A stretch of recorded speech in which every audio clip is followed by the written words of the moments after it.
ako. Mga anak na yata ako. Pasyano, halika! Bakit papa? Pakitawag ang kumadrona.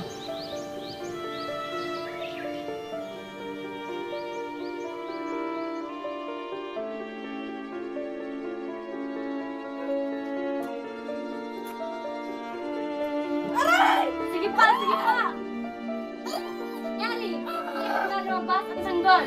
1, 2, 3. Ako si Jose Rizal. Isinilang noong Hunyo 11, 1861 sa Calamba, Laguna. Ang aking kapanganakan ay naging dahilan kung bakit muntikan nang mabuhian ng buhay ang aking ina na si Teodora, sapagkat nahirapan siya sa panganganak dahil sa laki ng aking ulo. Sa ngalan ng pag-ibig, ikaw ay si Jose Mercado Rizal at mas kilalaning Pipi ng nakakarami, palatandaan ng lubos na pagmamahal. Kami ay malapit sa isa't isa ng aking pamilya sapagkat nakita namin ang kahalagahan ng respeto sa bawat isa, pagtutulungan at pagmamahal na walang hanggan. Ngunit sa kabila nito ay pagluluksa ko sa pagkasawid ng aking nakababatang kapatid na si Concepcion dahil sa isang malubhang sakit noong 3 taong gulang pa lamang siya.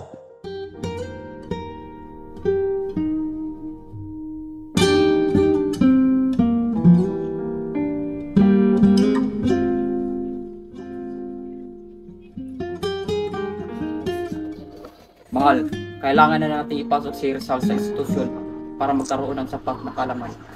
Ngunit mahal, hindi kaya ng ating anak sapagkat siya ay lubhang masakit. Kaya ihanda natin ang kanyang kalooban, maging ang kanyang kalusugan. Mahal. Papang, ano po ang kailangan niyo po sa akin? Bakit pinatawag niyo po ako dito? Kailangan kita para upang samahan mo si Rizal patungo Binyan upang mag-aral. Dumating ang panahon na napagdesisyonan ng aking ama na ipasok ako sa isang paaralan. Kaya noong Hulyo 18, 69, nakarating ako sa Binyan, Laguna sa tulong ng aking nakakatandang kapatid na si Pasiano. Simula ng araw na iyon, natutunan kong makipagsapalaran sa buhay na malayo sa aking pamilya. Ikaw, Jose, marunong ka bang magsalita ng Espanyol o Latin? Kaunti lamang po, Guro. Silencio! Ikaw, Jose, maliit kina't lahat, maliit din ang iyong kaalaman. Sa Binyan ko lang napagdaanan ang mga bagay na kailangan sa aming tahanan, gaya na lamang ng pamamalo sa mga estudyante. Di naman sinasadyang gawin ang mga bagay-bagay. Ano?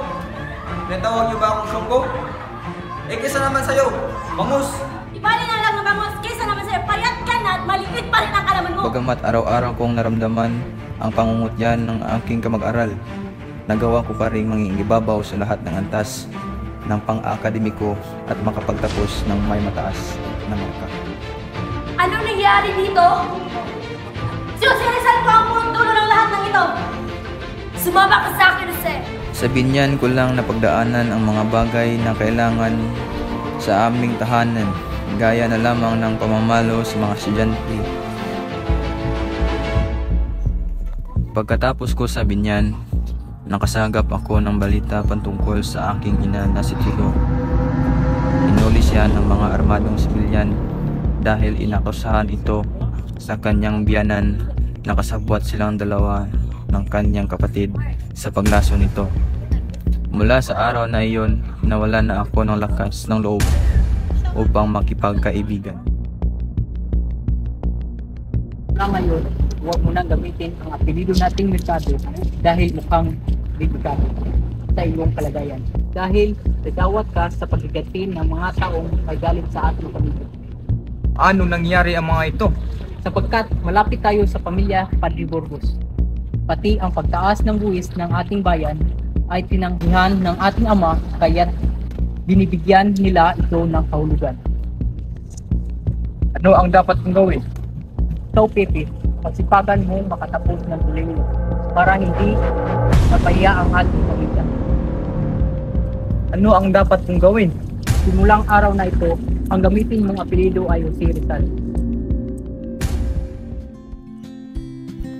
At sa pagkakataong ito, nakilala ko ang una kong pag-ibig na isang kolehiyan ng kasamahan sa dormitoryo ng aking kapatid na si Olympia.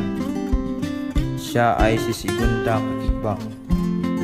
Siya ay may kababaan ng bahagya. May matang minsan ay kumikislap. May ngiting nakakagayuma. Pisnging mapupula. Habang kami nag-uusap, parang mayroon kaming sariling mundo. Naudlot ang aming pag-iibigan nang pauwiin si Segunda ng kanyang ina upang alagaan ang kanyang kapatid.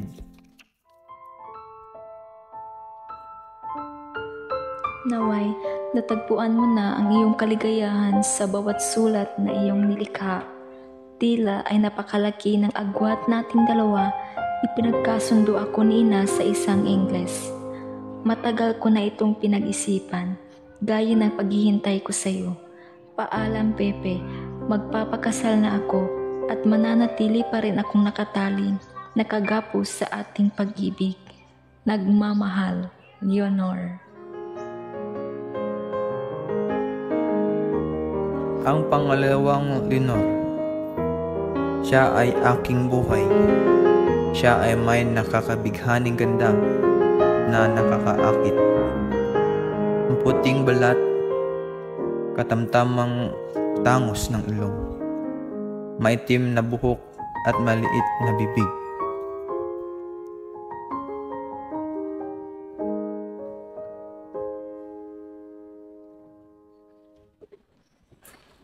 Buenos dias, Padre.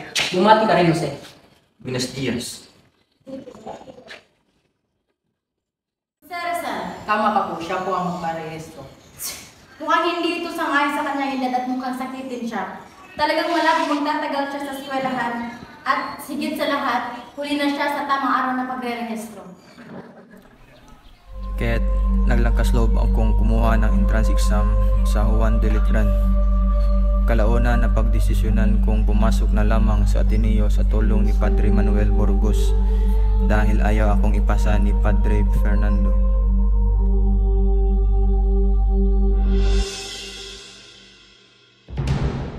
Ang magiging lihim na kasunduan natin dalawa.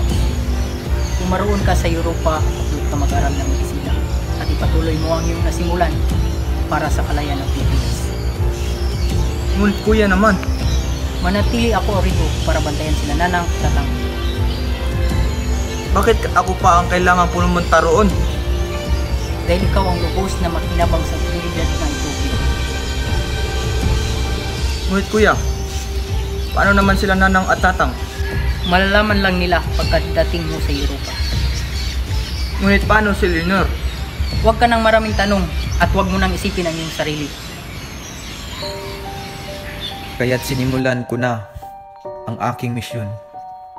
Naging bahagi ako sa isang kilusang propaganda at sinulat ko ang aking unang nobela na mas kilala bilang Noli Me Tangere.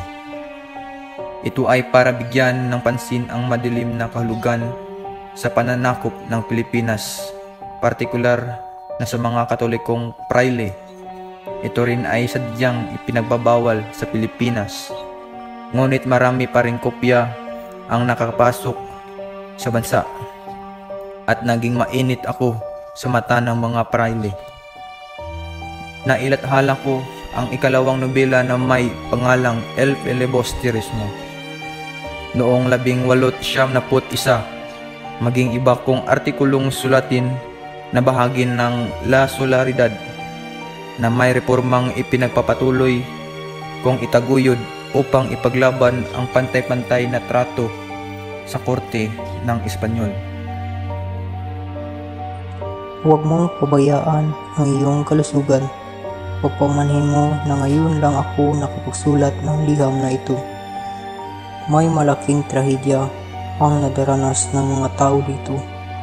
Binigyan lamang kami ng 24 na oras upang lisanin ang lugar. Kahit saan ka tumingin, iisa lamang ang sigaw ng mamayan ng Pag-asa, Asiano.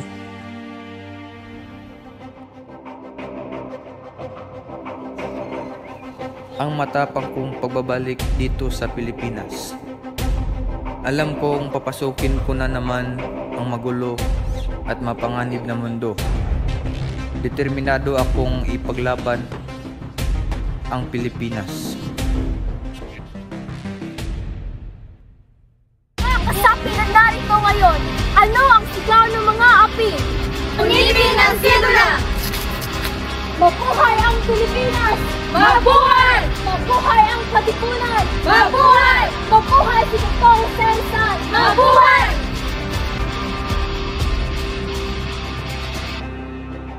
Nagpadala ako ng liham sa Gobernador General patungkol sa Buerno Kolonisasyon Project at handang umuwi sa Pilipinas upang bigyan ito ng katuparan.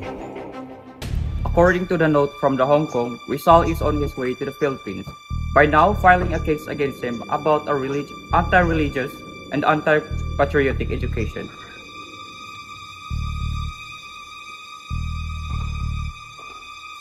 Si, senyor. Kami ay lihim na dinakip at nilipat sa Fort Santiago. Mananatili ang aking pag-asa at liwanag at ang kalayaan ay hindi dapat magkahay.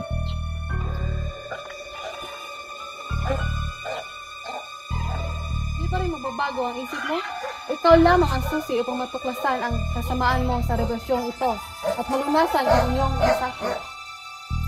Di ko ibig sabihin ang kasamahan ko dahil ang pangako ay mananatili sa aking puso.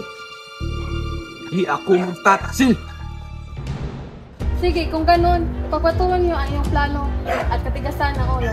Dahil sa huli, wala pa rin kayong laban.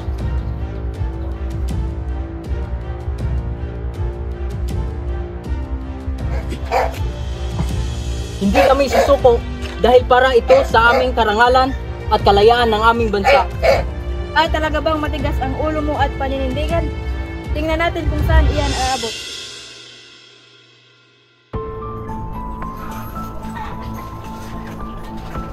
Ako si Tabial Angie, isang abogada na nais tumulong may resolbahan inyong kaso sa legal na paraan. Masaya akong makita ka na handa kang ipaglaban ang aking pansariling karapatan.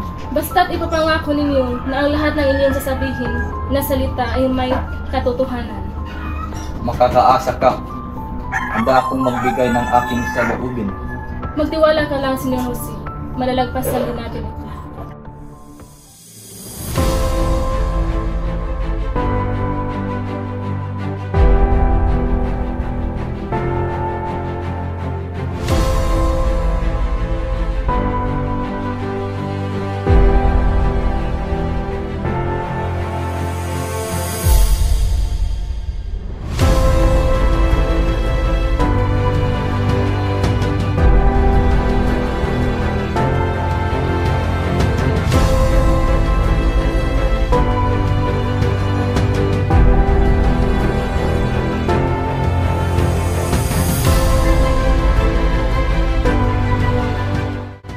Ultimo favor, let me face the firing squad.